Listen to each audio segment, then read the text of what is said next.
केंद्रीय गृह मंत्री अमित शाह ने आज अपने चंडीगढ़ दौरे के दौरान चंडीगढ़ स्मार्ट सिटी के मनी माजरा इलाके के लिए 24 घंटे जल सप्लाई प्रोजेक्ट का उद्घाटन किया। आज इस प्रोजेक्ट के शुरू हो जाने से इस इलाके के लगभग 1 लाख लोगों को 24 घंटे स्वच्छ पानी उपलब्ध होगा। इस मौके पर किए गए समागम में अमित शाह ने कहा कि प्रधानमंत्री नरेंद्र मोदी के नेतृत्व में देश ने पिछले 10 सालों में जो तरक्की की है उसका पूरी दुनिया में डंका बज रहा है। उन्होंने देश में 130 करोड़ लोगों का भाजपा को दोबारा नेतृत्व देने के लिए धन्यवाद किया और कहा कि भाजपा अपने विकास कार्यों को लेकर 2029 में भी अपनी सरकार बनाएगी। एक छोटा सा कार्यक्रम है, परंतु मैं जानता हूं कि 1 लाख की आबादी के लिए ये बहुत महत्वपूर्ण कार्यक्रम है। पानी हम सबके जीवन में प्राण होता है और पानी के बगैर का जीवन असंभव। पानी जब दूषित हो, जरूरी मात्रा में उपलब्ध न हो तो जीवन में अनेक कठिनाइयां और रोगों का सामना करना पड़ता है। इसलिए आज से ये पूरे क्षेत्र के लिए 24 घंटा 365 दिन सबसे आधुनिक फिल्टर प्लांट में फिल्टर किया हुआ पानी आप सबको मिलने की शुरुआत हो रही है। इसलिए आप सभी को बहुत बहुत बधाई। चंडीगढ़ में शुरू से ही पानी, सीवर, स्ट्रॉन्ग वाटर इसकी 100% सुविधाएं बनाई गई, परंतु कोई भी सुविधा बनाते हैं कितने साल तक सुचारू रूप से चलती। आबादी बढ़ती जाती है, पाइपलाइनें पुरानी होती हैं, पानी की गुणवत्ता कमजोर होती है, तो फिल्ट्रेशन प्लांट को और आधुनिक बनाना पड़ता है, नई पाइपलाइनें बनानी पड़ती है और पानी की उपलब्धता भी बढ़ानी पड़ती है। ये सभी को ध्यान में रखते हुए इस क्षेत्र के लिए आज जो योजना का उद्घाटन हुआ है, 24 घंटा पानी आप सभी को उपलब्ध होगा। मोबाइल में आज से बहनों को अलार्म लगाने की जरूरत नहीं पड़ेगी। जब भी आपको काम हो, नल चालू कर दीजिएगा, पानी उपलब्ध होगा।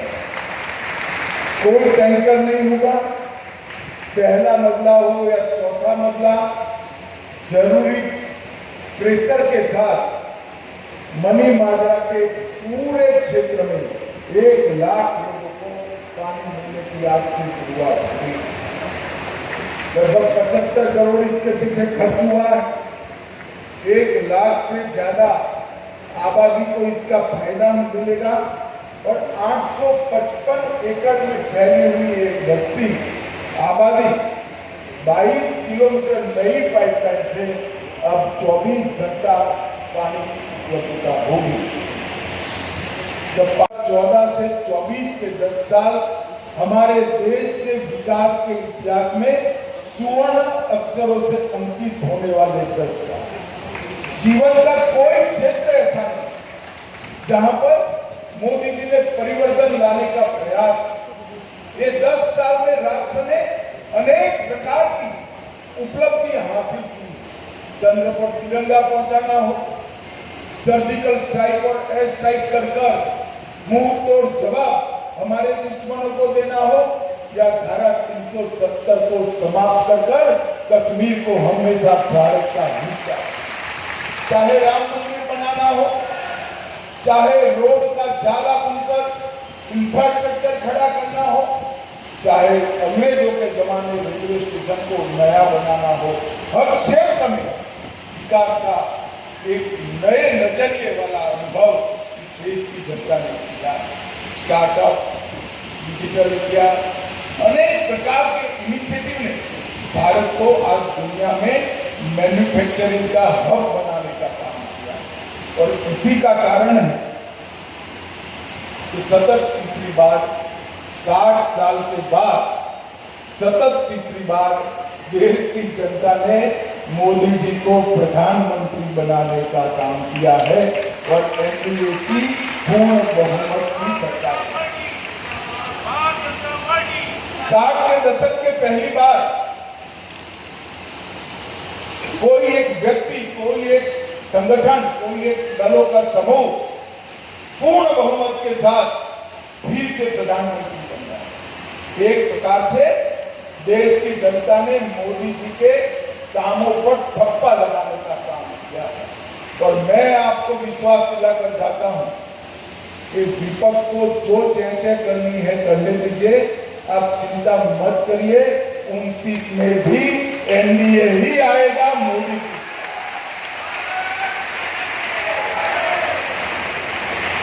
उनको लगता है कि कुछ सफलता मिलने से हम चुनाव जीत गए। उनको ये मालूम नहीं है कि 3 चुनाव में कांग्रेस को जितनी सीटें मिली उससे ज्यादा सीटें बीजेपी इस चुनाव में जीती। ये इनको मालूम है। और उनके पूरे गठबंधन की टोटल जितनी सीटें हैं, अकेली एनडीए के एक ही दल बीजेपी की इनसे ज्यादा सीटें। मैं ये लोग जो अस्थिरता फैलाना चाहते हैं वो बार बार कहते हैं कि ये सरकार चलने वाली नहीं। मैं उनको एक विश्वास दिलाने आया हूं, उनको, विपक्ष के मित्रों को, जनता को तो भरोसा है ही। न केवल इस सरकार 5 साल पूरा करेगी, अगली टर्म भी इसी सरकार की है। विपक्ष में बैठने की तैयारी रखना और ढंग से ऑपोजिशन में काम करने की पद्धति सीखना। के अंदर एक बड़े विजन के साथ था। जब आजादी के 75 साल हुए तब कई बार इस देश ने 25 साल की आजादी का महोत्सव भी मनाया, 50 साल का भी मनाया, मगर वो महज एक सरकारी कार्यक्रम बनकर रह गए। जब 75 साल हुए, मोदी जी ने अमृत महोत्सव से घर घर में जाकर देशभक्ति जगाने का काम किया। और न केवल देशभक्ति जगाई, 130 करोड़ लोगों को देश के साथ सकारात्मक ऊर्जा से जोड़ने का काम किया। और आज पूरा देश, 130 करोड़ लोग मोदी जी के नेतृत्व में ये अमृत महोत्सव के कार्यक्रम से संकल्पवान हुए हैं कि 2047 में महान भारत की रचना होगी, भारत विकसित राष्ट्र बनेगा और हर क्षेत्र में भारत दुनिया में नंबर 1 होगा। ऐसा भारत हम 2047 तक की जो यात्रा है वो जनता के सहयोग, जनता के संकल्प के बगैर नहीं। मैं आज भी आह्वान करना चाहता हूं चंडीगढ़ के वासियों को, हमने लिया हुआ एक संकल्प देश को विकसित देश बनाने के रास्ते पर आगे बढ़ाता है।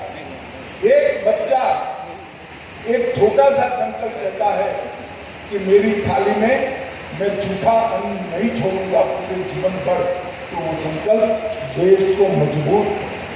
एक बच्चा अगर संकल्प करता है कि मैं हर रोज माता पिता के पैर छूकर आशीर्वाद लेकर ही स्कूल जाऊंगा, तो वो संकल्प देश को मजबूत करता है। एक व्यापारी अगर संकल्प करता है कि मैं टैक्स की चोरी जीवन में नहीं करूंगा, तो वो संकल्प देश को मजबूत करता है। एक नागरिक अगर संकल्प करता है कि मैं ट्रैफिक के नियमों को कभी नहीं तोड़ूंगा, तो वो संकल्प भी देश को मजबूत करता है। और 130 करोड़ लोग एक कदम एक दिशा में आगे बढ़ते हैं तो देश 130 करोड़ कदम आगे बढ़ता है। यही चमत्कार है जो मोदी जी ने अब कर दिखाया। 130 करोड़ संकल्पवान लोग भारत को विकसित भारत बनाने के लिए प्रतिबद्ध है। और आज इसके सैकड़ों, हजारों, करोड़ों कामों की लड़ी में एक बहुत अच्छा काम चंडीगढ़ में हुआ है। 1 लाख लोगों को, जो हमारे शरीर का महत्वपूर्ण हिस्सा पानी होता है, वो शुद्ध पानी देने का उनको मैं आज यहाँ विश्वास दिलाकर जाता हूँ। आप विश्वास करिएगा, किसी को मिनरल वाटर लेने की जरूरत नहीं है। ये पानी अपने आप में ही इतना शुद्ध। महत्वपूर्ण अवसर पर धन्यवाद संबोधन प्रस्तुत करते हुए मुझे बहुत खुशी महसूस हो रही है। मैं माननीय केंद्रीय गृह एवं सहकारिता मंत्री श्री अमित शाह जी का कोटि धन्यवाद करती हूँ। माननीय, आपने केवल स्मार्ट सिटी के 24/7 परियोजना का ही नहीं बल्कि स्मार्ट सिटी मिशन के द्वारा निर्मित integrated command and control centre और 3 state of art sewerage treatment plant का भी अपने कर्तव्यों से लोकार्पण किया था। माननीय, आपकी प्रेरणा और समर्थन के लिए हम सदैव ही आपके आभारी रहेंगे। मैं माननीय गवर्नर पंजाब और प्रशासन चंडीगढ़ श्री गुलाब चंद कटारिया जी का उनके मार्गदर्शन के लिए धन्यवाद करते हुए विश्वास दिलाती हूँ कि स्मार्ट सिटी आपकी अपेक्षा पर खरा उतरने की पूरी कोशिश करेगी। मैं माननीय राज्यसभा के सांसद श्री सतनाम सिंह संधू जी और फॉर्मर सांसद श्रीमती किरण खेर जी का उनके मार्गदर्शन के लिए बहुत धन्यवाद करती हूँ।